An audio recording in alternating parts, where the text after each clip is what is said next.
Guys আপনারা কি আমাকে ভুলে গেছেন? অনেকদিন পর পেজে এসে ভিডিও বানাচ্ছি। গাইস চলেন তো নামাজ পড়ে দেখছি এখানে ফজিলাতুন নিসা কি করে। চলেন রোজা থেকে তার কি খেতে ইচ্ছা করছে। এটা কি? এটা হচ্ছে লাউ। তুমি কি মাখাচ্ছ? রোজা থেকে তোমার কি লাউ খেতে ইচ্ছা করছে? এটা কি কাঁচা খাবা? না না, রোজা রাখার কারণে গলাটা একটু হয়ে গেছে, তাই আমরা লাউ মাখিয়ে খাবো। দেখো তো লাউটা।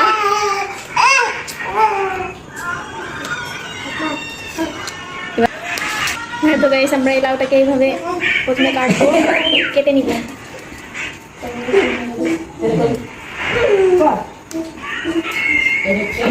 কি কি মাখাবা? তেঁতুল, শুকনো মরিচ আর লবণ।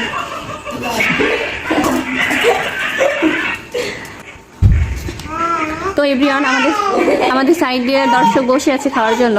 তাদেরকে আমরা ক্যামেরায় ফোকাস দিতে পারছি না, দিব কিন্তু তাদের দেখলে আপনারা হাসবেন।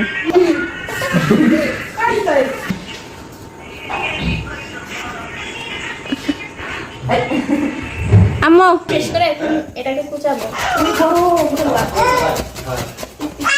শেষে এটাকে ভালোভাবে মাখাবো, তারপর আমরা খাবো। আমার তো আর তরকারি হচ্ছে না।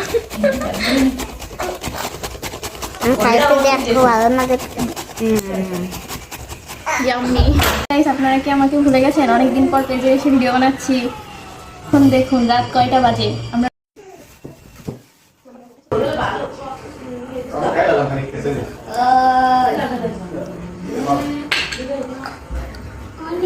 অনেক ভালোই লাগতেছে আমার কাছে।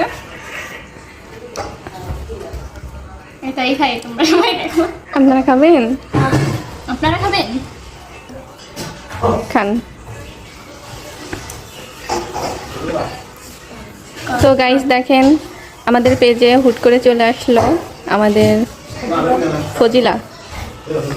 সে অনেক দিন আসে না, তো আপনারা কি তাকে ভুলে গেছেন? কমেন্ট করে জানাবেন।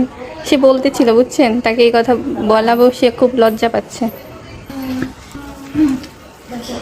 তো গাইস দেখেন আপনারা এই কেমন স্বাদ হয়েছে। তার গলা দিয়ে কণ্ঠ বের হয় না, বুঝছেন। সে একা একাই খাচ্ছে, আমরা যে তার সামনে বসে আছি আমাদের সাধতেছে না। দর্শক আরো আছে। তোমরা খাবে না কেউ? ঘুমাইছি গেছে, খাই ফেলাম সব। দর্শককে মাখা খাতে খাতে ঘুমাইছি। দর্শকরা চিতে শুয়ে সেই স্বাদ। গাইস অনেক স্বাদ হয়েছে, এত স্বাদ হয়েছে যে কিছু বলতেই পারছিস না। প্রচুর পরিমাণে ঝাল হয়েছে।